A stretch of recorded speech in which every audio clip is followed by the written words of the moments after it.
నమస్కారం. కథను వినబోయే శ్రోతలకు చందమామ కథలు బై ఆర్కే స్వాగతం. మీకు ఈ కథ నచ్చితే లైక్ చేయండి, బంధుమిత్రులతో షేర్ చేయండి, సబ్స్క్రైబ్ చేసి గంట సింబల్కి ఆల్లో కూడా మర్చిపోకండి. ఇలా చేయడం వల్ల నేను పెట్టబోయే తదుపరి వీడియోలన్నీ కూడా మీరు చూస్తే ఆనందించవచ్చు. మీ సూచనలు సలహాలు కామెంట్ల రూపంలో తప్పక తెలపండి. అది మాకు ఎంతో ఎంకరేజింగ్గా ఉంటుంది. Thank you very much. ప్రస్తుతం చెప్పబోయే కథ పేరు అడ్డం తిరిగిన కథ. ఒక ఊర్లో భద్రయ్య అనే నిరుపేద ఉండేవాడు. అతనికి ఏ విధంగానూ పొట్ట గడవకపోయింది. పొరుగున ఉన్న రామాపురం అనే గ్రామంలోని వాళ్ళు మూఢభక్తి జాస్తిగా కలవాళ్ళని విని భద్రయ్య తన స్వగ్రామం వదిలి ఆ ఊరు చేరాడు. అక్కడ అతను తన వేషభాషలు మార్చుకుని దైవభక్తుడిలాగా వ్యవహరించసాగాడు.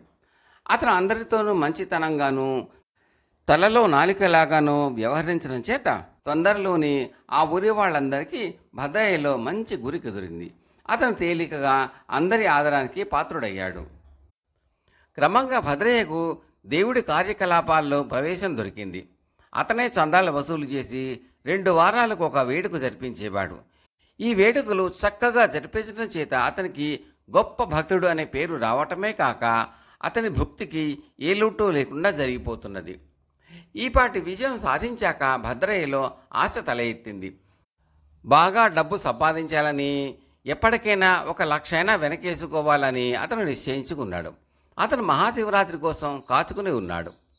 రేపు మహాశివరాత్రి అనగా భద్రయ్య గ్రామస్తులను గ్రామ చావడి వద్ద సమావేశపరిచి, భక్తులారా, రేపే మహాశివరాత్రి, రేపు మన శివాలయంలో 1,00,000 దీపాలు వెలిగించాలి, రాత్రంతా భజనలు జరపాలి.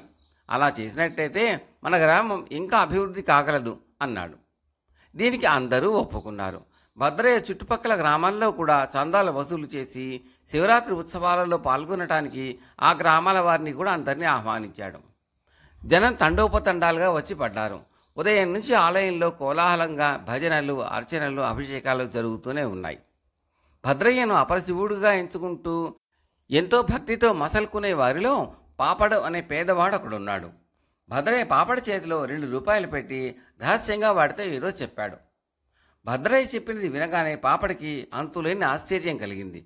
వాడు తనలో, వీడు నిజంగా భక్తుడు అనుకున్నాను, వీడు దేవుడి పేరు చెప్పి తింటున్నది చాలక దేవుడి పేరు ఉండే మాన్యానికే ఎసరు పెడతాడా, వీడంతూ తేల్చి తీరాల్సిందే అనుకున్నాడు. ఆ రాత్రి సమయంలో 1,00,000 దీపాలు వెలిగాయి శివాలయంలో.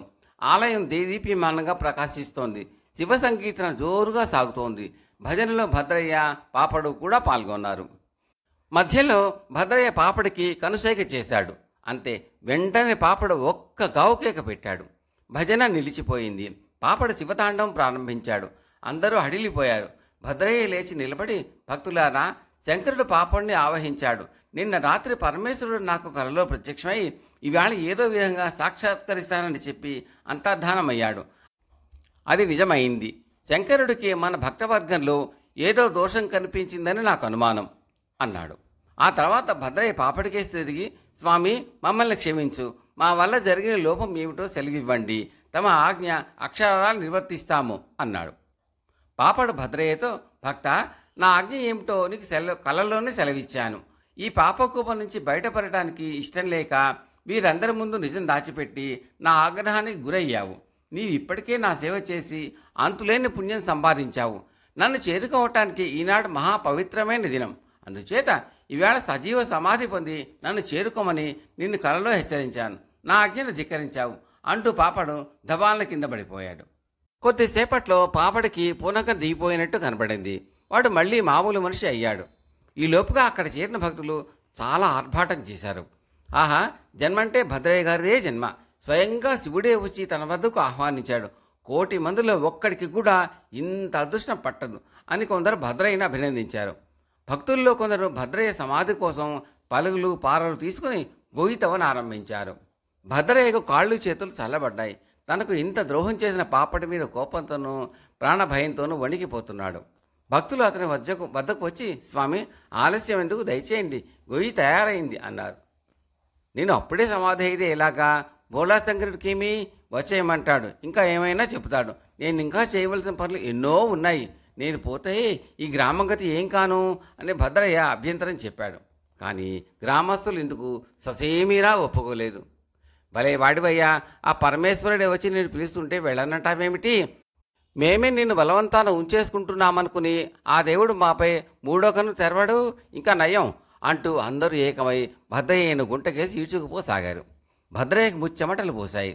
అతను ఒక్క ఉదుటన అందరినీ విదిలించేసుకుని, పాపడు రక్షించు, నన్ను బలవన్మరణాన్ని నుంచి కాపాడు, నీ మేలు మరవను అంటూ వెళ్ళి పాపడ కాళ్ళ మీద పడ్డాడు బావురం నేడుస్తూ భద్రయ్య.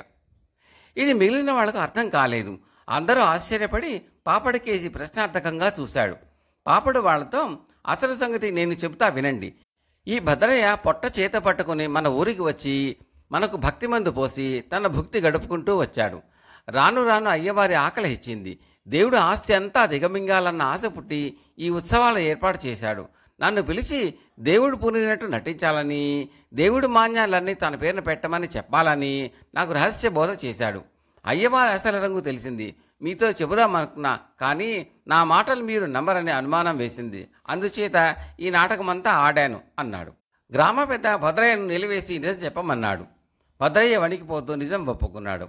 ఇంతకాలం నమ్మకస్తుడుగాను భక్తుడుగాను చెలామణి అయిన వాణ్ణి చూస్తూ చూస్తూ దండించలేక గ్రామస్తులు భద్రయ్యను ఊరి నుంచి వెళ్ళగొట్టేశారు. కథ సమాప్తం.